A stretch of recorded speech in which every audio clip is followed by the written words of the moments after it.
If one understands this chapter, meaning chapter 14, through the process of philosophical speculation, he will come to an understanding of devotional service. In the 13th chapter, it was clearly explained that by humbly developing knowledge, one may possibly be freed from material entanglement. It has also been explained that it is due to association with the modes of nature that the living entity is entangled in this material world. Now, in this chapter, the Supreme Personality of Godhead explains that those modes of nature are how they act, how they bind, and how they give liberation. The knowledge explained in this chapter is proclaimed by the Supreme Lord to be superior to the knowledge given so far in the other chapters. By understanding this knowledge, various great sages attained perfection and transferred to the spiritual world. The Lord now explains the same knowledge in a better way. This knowledge is far, far superior to all other processes of knowledge thus far explained, and knowing this, many persons have attained perfection. Thus, it is expected that one who understands this 14th chapter will attain perfection in life. That was the first verse of the 14th chapter. And we go to the second text of the 14th chapter, and it says, by becoming fixed in this knowledge, one can attain to the transcendental nature like my own. This is Krishna speaking. Thus established, one is not born at the time of creation or disturbed at the time of dissolution. Translation by Srila Prabhupada. Purport by His Divine Grace, A.C. Bhaktivedanta Swami Srila Prabhupada. After acquiring perfect transcendental knowledge, one acquires qualitative equality with the Supreme Personality of Godhead.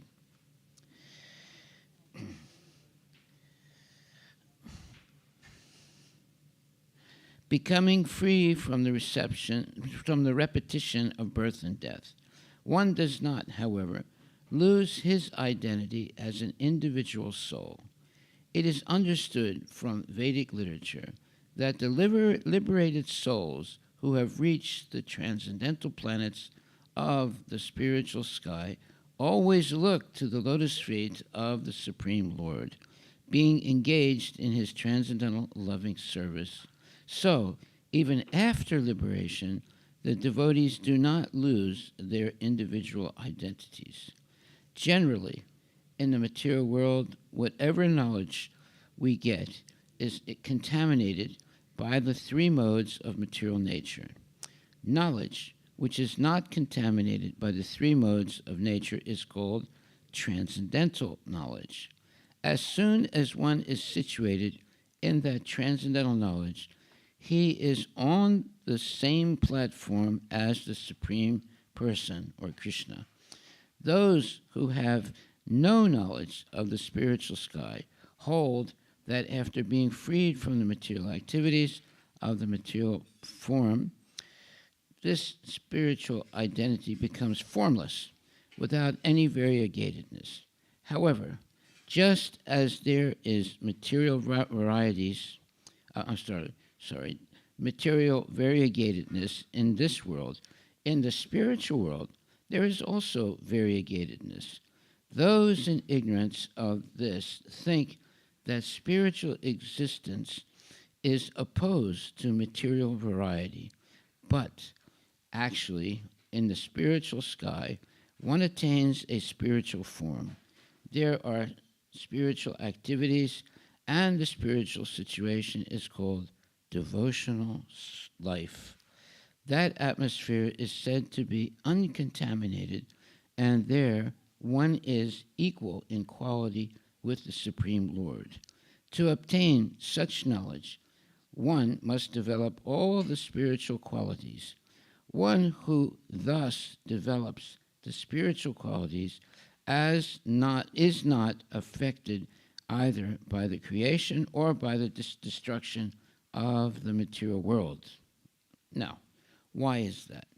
Well, because if one is completely surrendered to the Supreme Personality of Godhead and is following the rules and regulations of Krishna consciousness, no meat eating, no gambling, no illicit sex, no intoxication, always chanting the Hare Krishna Maha Mantra, associating with genuine devotees, eating only Krishna Prasadam, and coming on Harinam Sankirtan, such a person is purified from all material types of consciousness, and one is qualified, therefore, to go back to the spiritual world.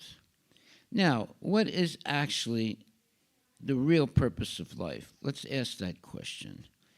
The real purpose of life is not simply eating and mating and sleeping and having illicit sex and gambling and all those things. That's not the real purpose of life.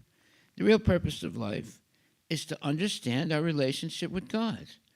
And if we act in that relationship with God, we become qualified to go back to the spiritual world. It's very simple. It's not complicated. What is complicated is becoming a meat eater and a gambler and a person who chases after women and illicit sex and things like that. That's complicated. But surrendering to Krishna is not complicated. It clears the path of one so that one can go back to the spiritual world. So Krishna consciousness means following the rules and regulations of pure love and devotion for Krishna. What are those rules and regulations? 4 things never to do and 4 things always to do. The 4 things we should never do is eat meat, fish, eggs, etc., and also engage in illicit sex, gambling, and intoxication. And the 4 things we should always do is chant the Hare Krishna Maha Mantra. Hare Krishna, Krishna Krishna, Hare Hare, Hare Rama, Rama Rama, Hare Hare. This is the Hare Krishna Maha Mantra. Maha means great or the greatest, and mantra means the recitation or the way to connect to Krishna, the Supreme Personality of Godhead. So this Hare Krishna Maha Mantra came down from the spiritual world in the age of Kali Yuga. That's the age that we're in now, the worst time to be in the material world. Kali Yuga, the age of in other words, people are engaged in sinful activities, meat eating, gambling, illicit sex, intoxication, and ignoring completely God. However, when one becomes a devotee, how does one become a devotee? Let's discuss that. It's by associating with devotees. How does one become a drunkard? By associating with drunkards. But if you associate with devotees, then you become a genuine devotee also.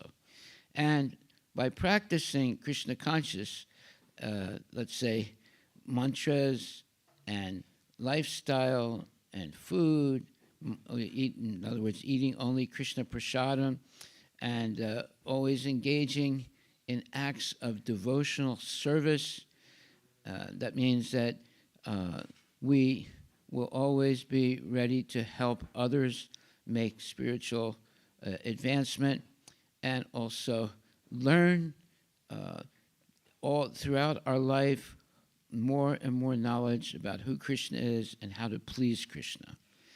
A person who knows who Krishna is and how to please Krishna becomes a person that is qualified to go back to the spiritual world. Now, there is a spiritual world. Don't think there isn't. There's a material world and there's also a spiritual world. Right now, we are all prisoners in this material world. Now, why do I say prisoners? Because we are forced to be born, forced to get old, forced to get sick, and forced to die. Nobody likes those things. Therefore, we should understand that we are not meant to go through birth, death, old age, and disease. We are meant to be liberated from all types of, let's say, suffering, and go back to the spiritual world where there's no longer birth, death, old age, and disease, where there's immortality, and living in the vicinity or very close to Krishna, the Supreme Personality Godhead, and many liberated souls. There are more liberated souls in the spiritual world than there are people in mundane life. Most of the intelligent people have been liberated, and they are living in immortality. The people in the material world are, like us, are suffering in the material world. Old age, sickness, and eventually death, and all these different problems. So nobody likes those problems. When a person says, I don't want to die, I don't want to see other people die, I want to know why I'm being forced to get old, to get sick, and die. Now, that is the beginning of our search for knowledge. When we ask this question, why am I forced to get old, get sick, and die? If you don't ask that question, then you're not really a person. Dogs don't ask questions like that, but a human being can. And therefore, there's a big difference between a dog and a human being. The dogs do not ask questions about, is there any way I can free myself from this cycle of birth and death? No. But a real human being, as one grows older, they realize, wait a minute, why am I obliged to get old, to get sick and die, and see my relatives get old and sick and die? Is there any remedy for this? Of course there is. It's called Bhagavad Gita. Bhagavad Gita is the quintessential text of how to be liberated from the cycle of birth and death. This is the oldest book in the history of the world. It was first spoken by Krishna, the Supreme Personality Godhead, millions and millions of years ago, to Vivaswan, the god of the sun, and Vivaswan began to speak to other people after that. Up until even today, the Bhagavad Gita is still existent. This, as I said, this is the oldest book in the history of the world. So, if we take the wisdom of Bhagavad Gita, we will also know how to free ourselves from the cycle of birth and death. So let me read what this says here today. I'm going to read chapter 3 of the 14th chapter. And you can repeat after me. Mama Yonir Mahad Brahma. Mahad Brahma. Tasmin Garbam Dadam Yaham. Sambhava Sarvabhutanam. Tato Bhavati Bharata. And the translation, which you also can repeat after me. The total material substance called Brahman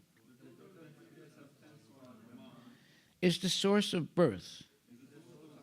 And it is the Brahman that I impregnate,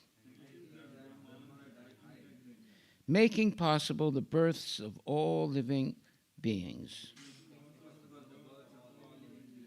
O son of Bharata, Arjuna. And in the explanation, or the purport, it says, this is an explanation of the world. Everything that takes place is due to the combination of Kshetra and Kshetragya, the body and the spirit soul. This combination of material nature and a living entity is made possible by the Supreme God Himself. The Mahatattva is the total cause of the total cosmic manifestation. And that total substance of the material cause, in which there are three modes of nature. The three modes of nature are goodness, passion, and ignorance. Those modes are forcing us to do things. But when you are in ignorance, you're suffering all the time. When you're in passion, you are very interested in illicit sex, but also making a lot of money and working hard, etc. And in goodness, you give up all those miserable types of sense gratification, and you begin to search your relationship with God. So we have these three modes of nature: goodness, passion, and ignorance. Okay, so there's also transcendental goodness. That means that you have actually found out who is the Supreme Personality of Godhead, and now you're acting in the service of the Lord. So that is the real perfection of human life. Okay, so it says,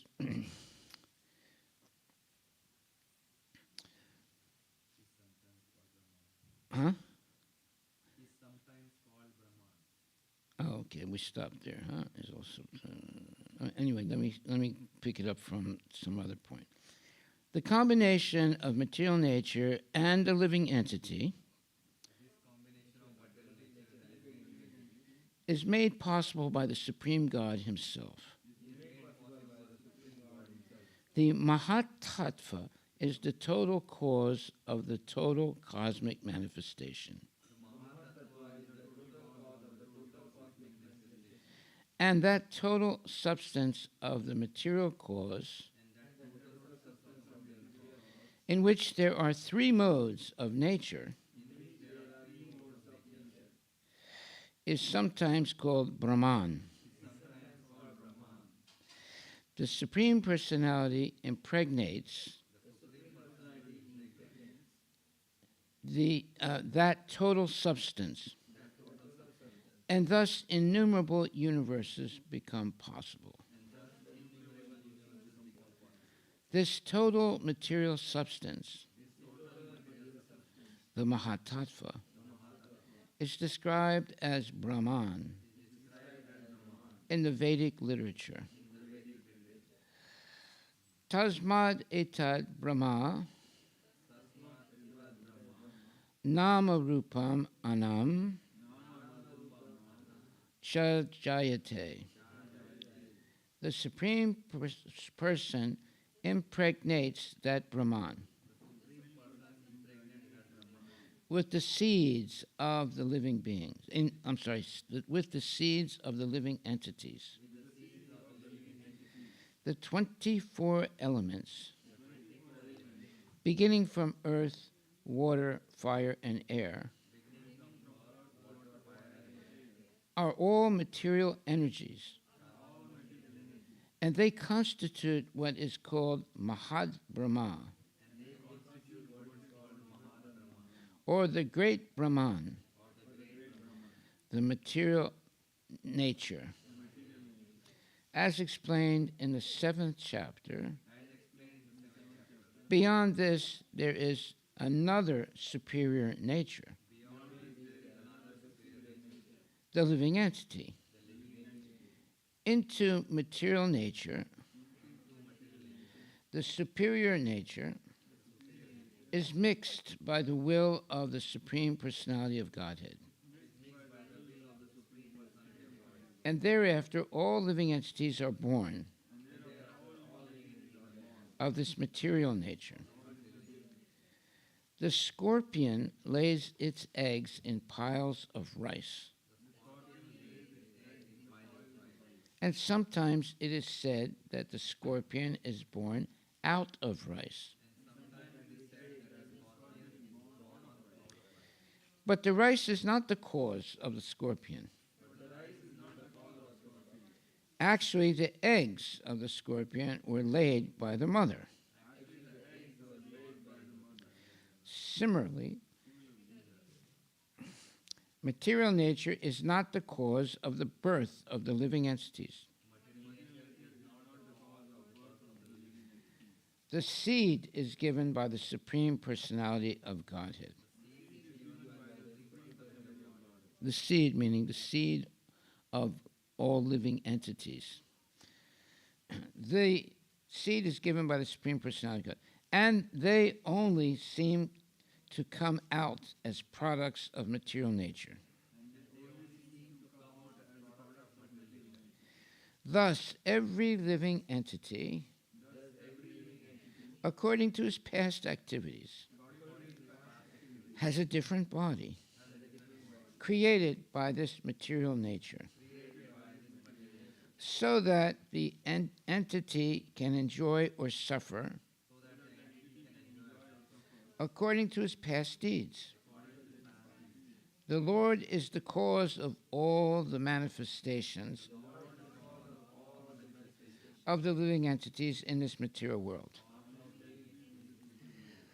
Okay, so let's understand the position that we're in. Somehow or other, we find ourselves in the material world, in material bodies that are getting born and then growing and then becoming adults and then middle age and then dying. What is when I came to know my spiritual master, who is my real father, His Divine Grace, A.C. Bhaktivedanta Swami Prabhupada, he's sitting right there, right? Then I thought, then I was able to ask the question, what does it mean, this eating, sleeping, mating, and defending? What's the whole purpose of all this? And His Divine Grace, A.C. Bhaktivedanta Swami Prabhupada, explained to me that the purpose is to understand our relationship with God. The animals can't do that. The insects can't do that. But a human being can do that. And the way the human being can understand his or her relationship with God is by associating with genuine devotees who are chanting Hare Krishna, Krishna Krishna, Hare Hare, Hare Rama, Rama Rama, Hare Hare, and who are following the rules and regulations of Krishna consciousness. There are 4 do's and 4 don'ts. The 4 do's are chant Hare Krishna, eat only Krishna Prasadam, associate always with devotees, and come on Harinam Sankirtan if you can.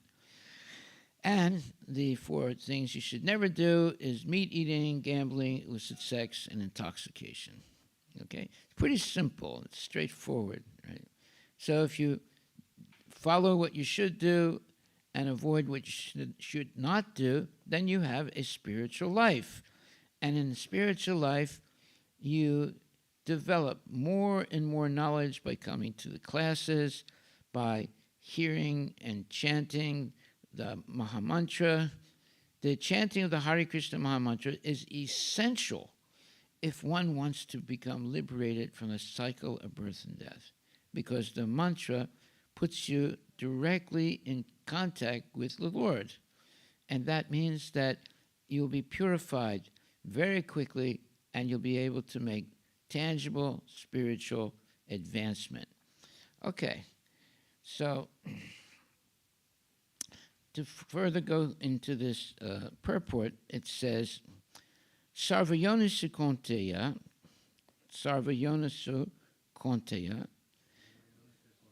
Morteya Sambhavantiya, Tasam Brahma Mahadyonir Aham Bijapada Pita. You see how beautiful Sanskrit is. This is poetry, but it's very profound poetry. And the translation says, it should be understood that all species of life, O son of Kunti, are made possible by birth in this material nature, and that I am the seed-giving Father. Yes. Purport by His Divine Grace, A.C. Bhaktivedanta Swami Prabhupada. In this verse, it is clearly explained that the Supreme Personality of Godhead, Krishna, is the original father of all living entities. The living entities are combinations of the material nature and the spiritual nature. Such living entities are seen not only on this planet, but on every planet, even in the highest, where Brahma is situated. Everywhere there are living entities. Within the earth, there are living entities where there are living entities even within water and within fire. All these appearances are due to the mother, material nature, and Krishna's seed-giving process. The purport is that the material world is impregnated with living entities who come out in various forms at the time of creation according to their past deeds, meaning karma. Okay, so that's pretty straightforward. However, the next verse says, Sattvam Rajas Tamas iti guna, Sattvam Rajas Tama iti guna prakriti sambhava nibandananti mahabaho deha dehinam avyayam. Material nature consists of three modes: goodness, passion, and ignorance. When the eternal living entity comes in contact with nature, O mighty armed Arjuna, he becomes conditioned by these modes. That means he becomes a prisoner of these modes. Purport by Srila Prabhupada. The living entity, because he is transcendental, has nothing to do with this material world. Still, because he has become conditioned by the material world, he is acting under the spell of the three modes of material nature: goodness, passion, and ignorance. Because living entities have different kinds of bodies in terms of the different aspects of nature, they are induced to act according to that nature. This is the cause of the varieties of happiness and distress. And that's a very profound statement, because so many people, let's not say so many, all people are trying to be happy. And so many people never really have sustained happiness. They have periods of happiness, but also most of the time there is misery. And of course, the older you get, there's more misery. So anyone who is intelligent will ask the question, why am I suffering? Why am I having trouble? Why do I get into arguments with people? Why am I getting old? And why? What's going to happen to me? What comes after I die? There's so many questions, important questions that no one is asking, and no one is getting the answers. People want to know, how much does this car cost? Oh, I would like to buy a new car or a house or this. They're doing all those things, but they're not asking the fundamental question: why am I on this earth, and what is the purpose of life? Ah, now we're getting to the gist of the reason we have a human body. We have come to the human body after going through already the 8,400,000 species of life. So we have been around for a long, long time, going from one body to another body to another body to another body, and eventually to the human form. And in the human form, there are so many, let's say, so many so many living entities who are not Krishna conscious, and actually there are very few people who are Krishna conscious. And finally, if we come in the community of real Krishna conscious people, we have a chance to answer all these questions. The real question is, what's going to happen to me? I'm getting old, and I know that I'm going to die. What's going to happen? How can I deal with this? Well, the answer is pretty simple. We're not really going to die because we have an eternal soul. That is not understood by most people. On the other hand, even if you understand that, still people are worried of getting old and dying. However, you never really die. You have an eternal soul. Okay. Now, is there something I can do? Yes, you can become a devotee of Krishna, and at the moment of death, because you've been chanting the names of Krishna and following the Krishna conscious process, chanting, dancing, and having nice prasadam and so forth, you'll be able to see Krishna at the moment of death. You go back to Godhead. That is the real purpose of life. This being born in the material world is because we have engaged in illicit activities, and we are chained in the cycle of birth and death because we have committed many mistakes in our life. But there is a solution to that, and that is to become a devotee of Krishna and engage in devotional service, and little by little, all our sinful activities are eliminated. What's going to happen to me when I die? Well, if you die as a devotee, you go back to the spiritual world, where there's no birth, death, old age, and disease. But if you die in ignorance, after having engaged in so much illicit activities or sinful activities, unfortunately, you stay in the material world and suffer, and not necessarily in a human body. There are 8,400,000 species of life, and you can go up and down in all those species as long as you remain in ignorance. So therefore, we have a real, let's say, imperative to become Krishna conscious, to understand our relationship with Krishna, act in that relationship, and eventually become liberated from the cycle of birth and death. There you go.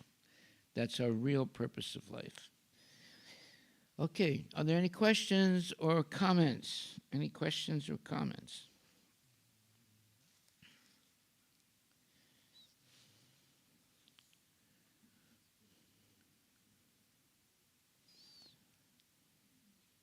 Any questions or comments?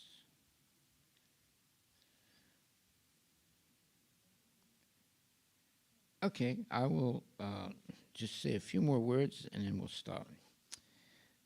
In chapter 14, text number 6, it says, Tatra Sattvam Nirmalatvam Prakasakam Anamayam Sukha Sangena Bad Nati Jnana Sangena Shangana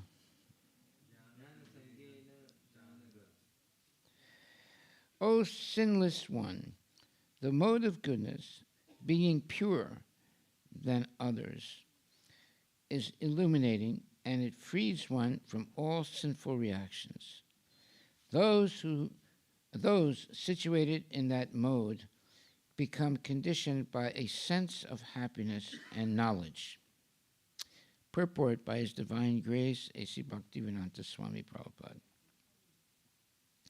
The living entities conditioned by material nature are of various types. One is happy, another is very active, another is helpless. All these types of psychological manifestations are causes of the entity's conditioned status in nature. How they are differently conditioned is explained in this section of Bhagavad Gita. The mode of goodness is first considered. The effect of developing the mode of goodness in the material world is that one becomes wiser than those otherwise conditioned. A man in the mode of goodness is not so much affected by material miseries, and he has a sense of advancement in material knowledge. The representative type is the Brahmana, who is supposed to be situated in the mode of goodness.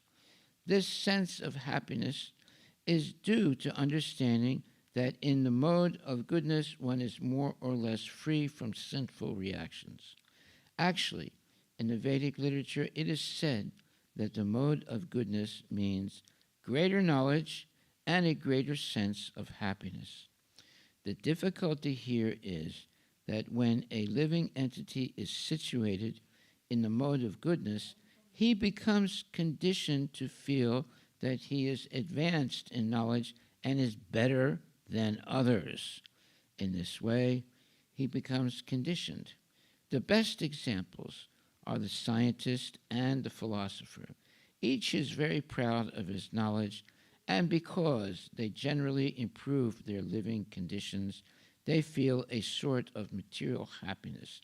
This sense of advanced happiness in conditioned life makes one bound by the mode of goodness of material nature.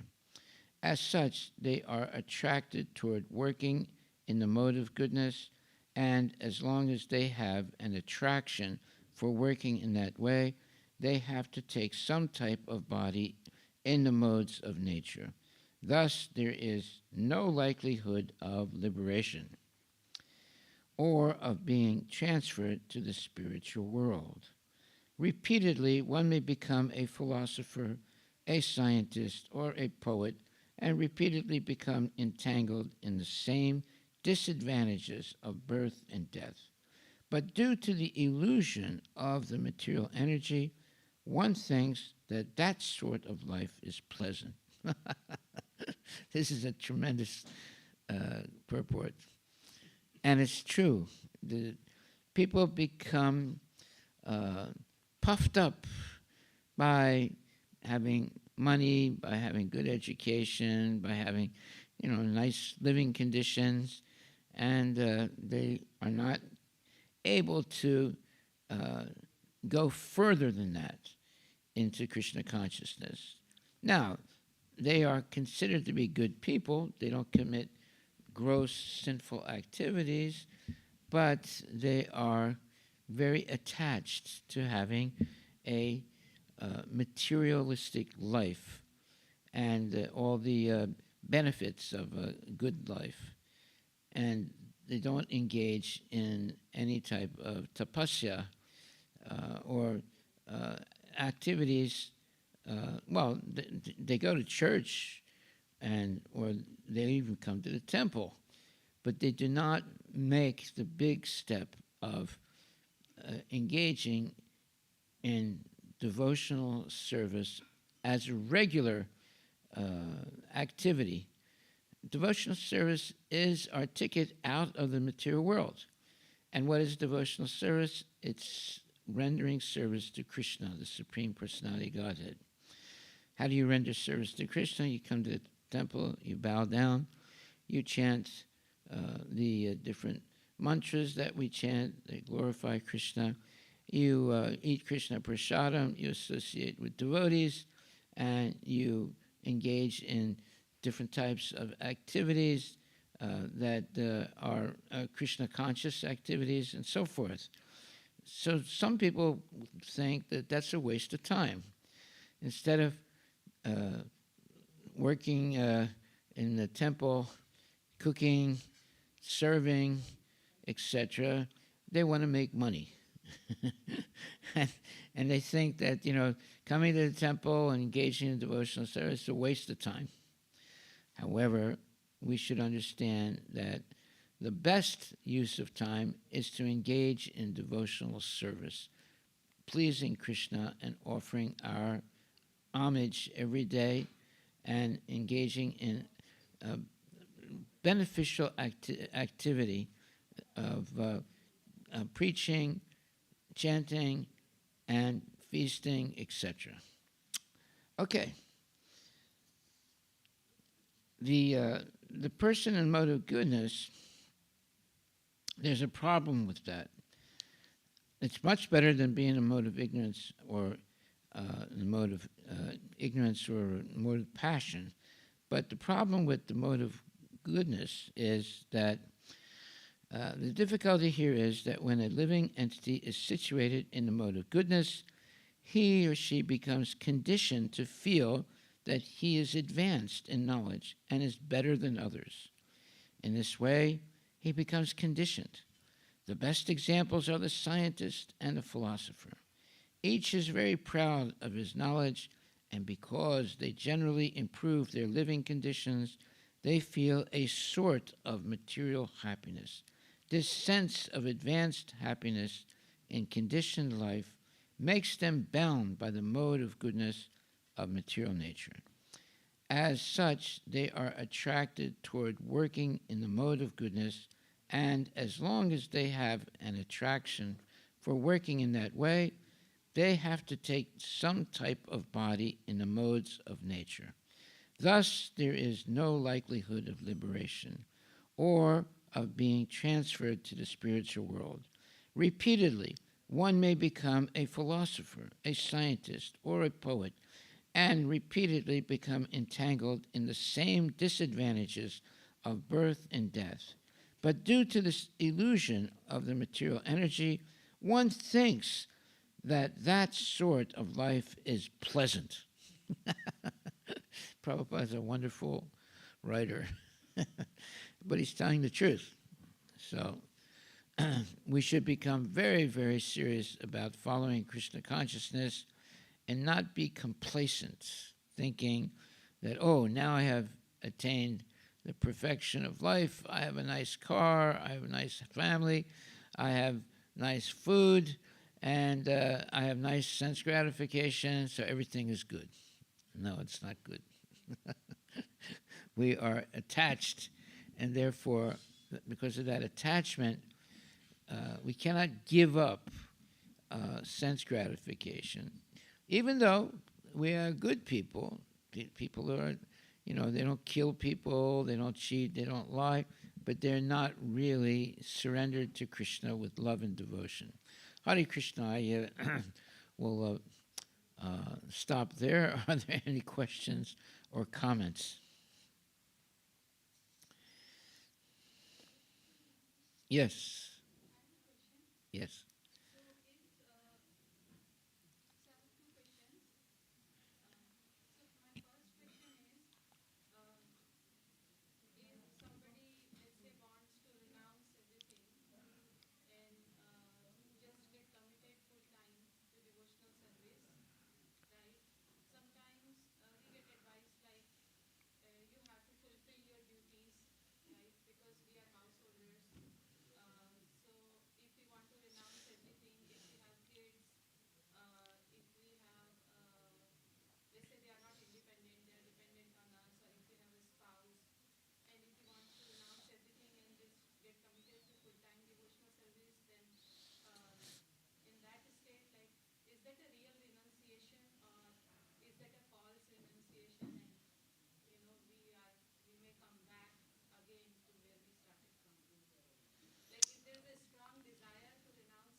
Well, that's a good question.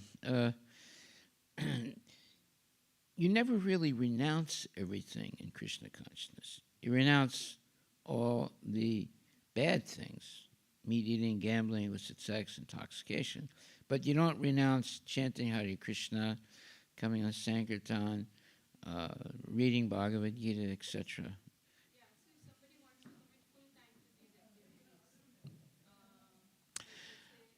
You can engage full time in these activities and still maintain your family and be a preacher also and have a spiritual life and then raise your children. And once the children are raised and they're married, and you at that point can become even more renounced, right? Where you can spend almost all your time in Krishna consciousness. So, no one forced you to have children. That was a decision you made on your own, right? So, you have a responsibility to raise the children to become good devotees. At the same time, you are the example to your to the children how to become Krishna conscious, right? And then after they get married and they're situated, now you become more renounced because your duty to your children is not so important anymore. Your duty now is to completely prepare yourself to go back to the spiritual world. Okay. Now, there are some people, they decide not to get married, not to have children. Okay, that's all right. That doesn't mean there's something wrong. Uh, as long as they maintain a very strict spiritual life and be prepared to go back to the spiritual world. See, either way, you are a winner because you're never a loser in Krishna consciousness. Why do I say that? Anything you do in Krishna consciousness is an eternal asset that can never be taken away from you. You see? So if you do only 1% of Krishna consciousness in your life, that guarantees that you have another human birth, and you begin from 2%.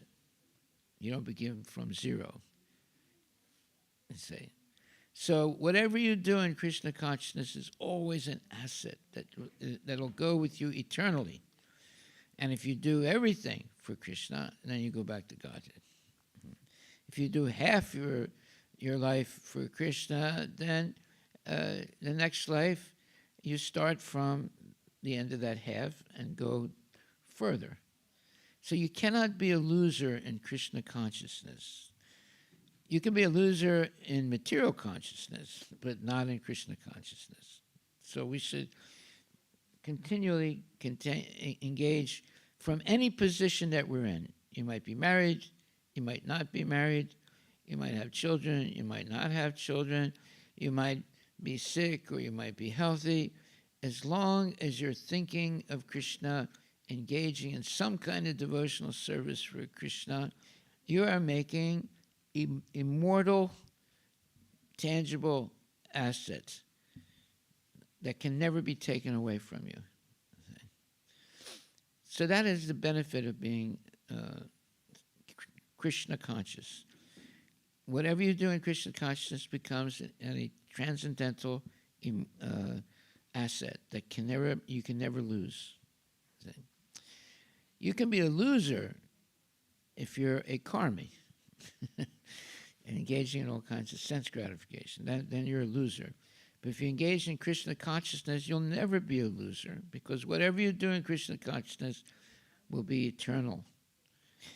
And it will always be something that can never be taken away from you from this birth to the next birth, to the next birth, to the next birth. Yeah. Okay. Haribol. That's good news. We should celebrate that. We should have like a celebration room. Every time we hear something important in the class, we go there and celebrate by having something nice to drink and or eat, and celebrate the fact that I learned something new today, and it's something very important. It's something eternal that can never be taken away from me, right? Because devotional service rendered to Krishna is an eternal asset that can never be taken away. And if you don't complete Krishna consciousness in this lifetime, in the next life you're guaranteed a human form of life, and you're guaranteed to start from the point where you left off in your life, previous life. So you can't be a loser in Krishna consciousness. Okay, all glories to Srila Prabhupada. Did I answer your question or not? Yeah.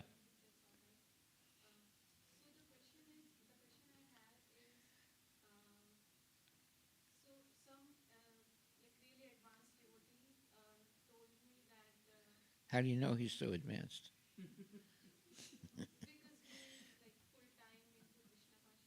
Okay.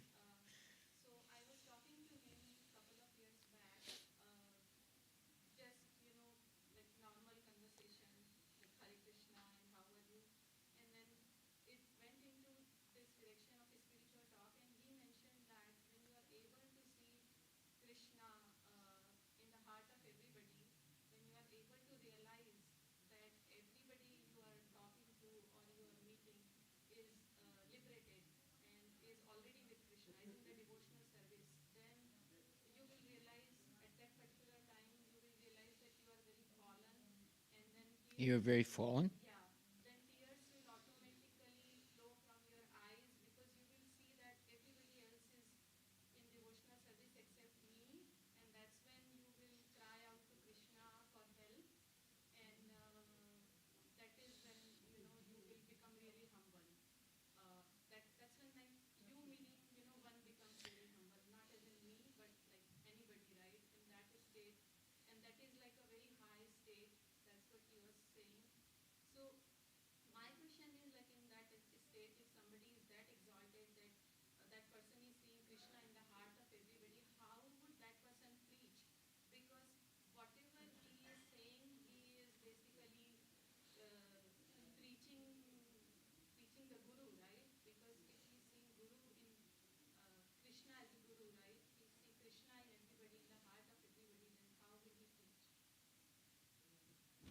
How will he preach?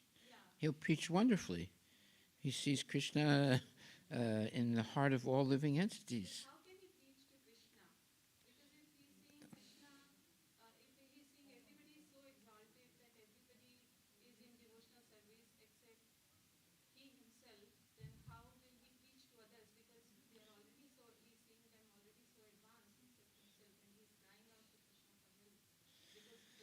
Well, see, there are so many people in this world that don't know anything about Krishna. So a preacher really is happy in Kali Yuga because there's so many people that are not Krishna conscious. You can go in the rest of your life preaching. There are millions and millions of people that don't know anything about Krishna.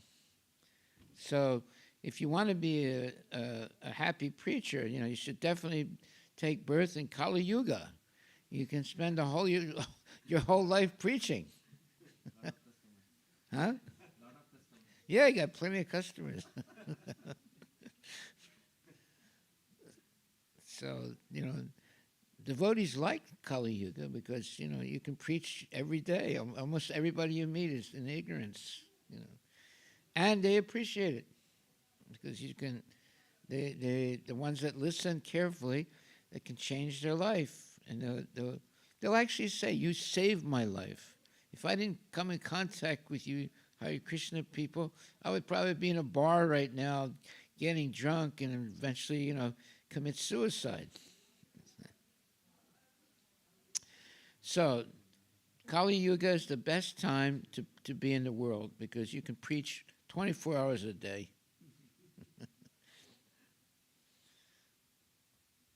Okay? And that's a fact. I mean, How many people are there in the world today that are Krishna conscious? Not many. That means that it's a wonderful field for devotees. You know, if devotees that like to preach, it's a wonderful field. All day long, every day you can go out and preach, you know, and people will appreciate it. You know. Haribol. All glories to Srila Prabhupada ki jai. Hare Krishna Mantra ki jai. Preach and be happy.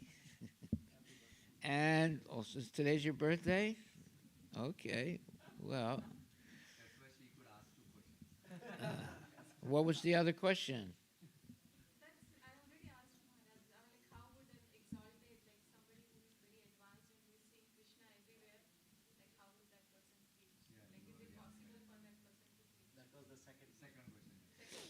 Well, the person will preach in ecstasy.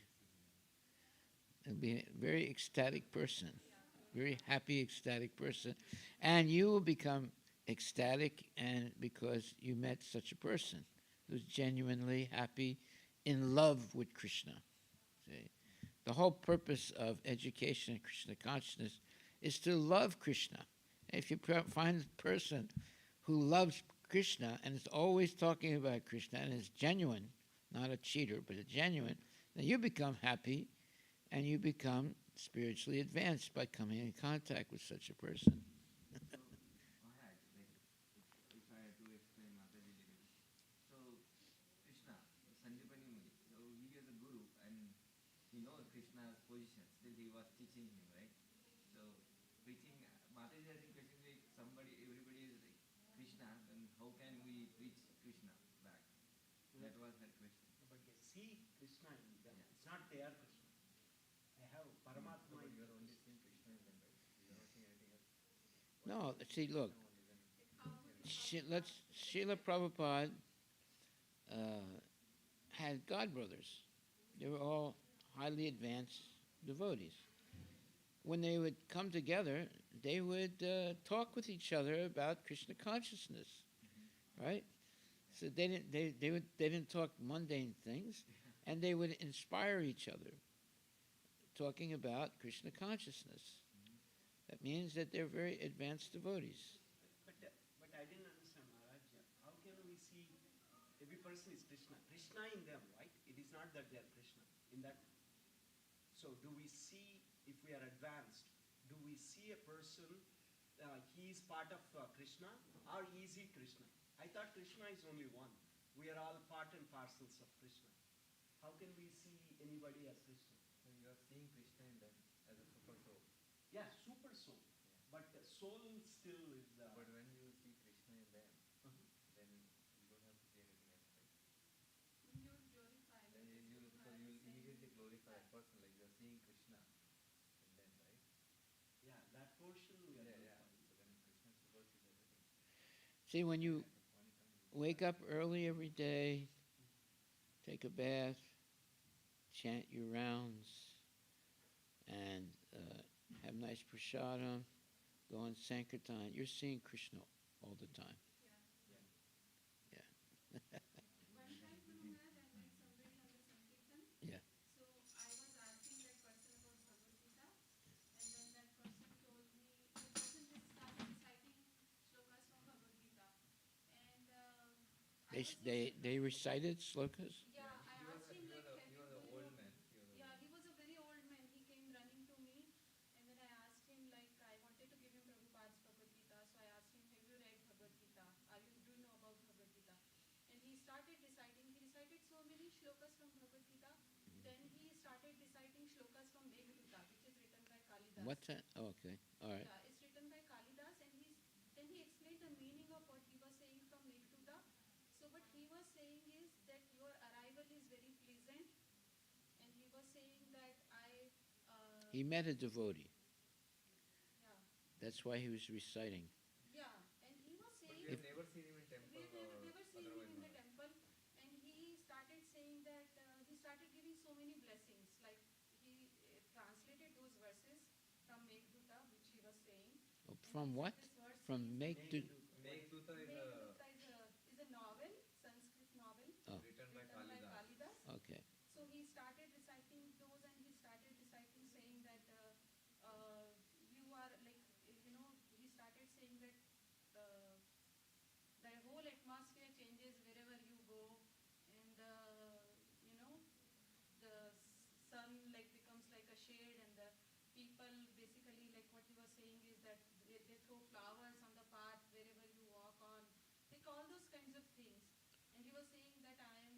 all this to you because you are doing such a great thing by distributing Bhagavad Gita. They may not be ISKCON. He was He was not ISKCON, no, but he was not yeah. strong. they were not ISKCON. But Yeah, he said that you Vaishnava, are but doing he's such a not. great thing. He prays like anything. Like I was really surprised. I came home and I told him that he was. I mean, I am nobody, right? Like because you said go on Sankirtan, so I was just one of trying to go and do something. And he was like from totally from a different world. But is he preaching? He was not preaching, but he was That is reciting the shlokas, the I Bhagavad couldn't Gita preach shlokas to as him, it is. Guru Maharaj. I was like blanked out. I didn't know what to say. And then after I came back, some devotees, some Matajis asked me like, why did you not give him Prabhupada's Bhagavad Gita? And I told him that I felt like that he knew. And I couldn't, like how would you tell such a person that, I just felt like he was from a different, I don't know, it was like a different Maharaj, experience. I have a question. Let's say there So wait a minute, let's finish this question. Well, no, you should have given him a book.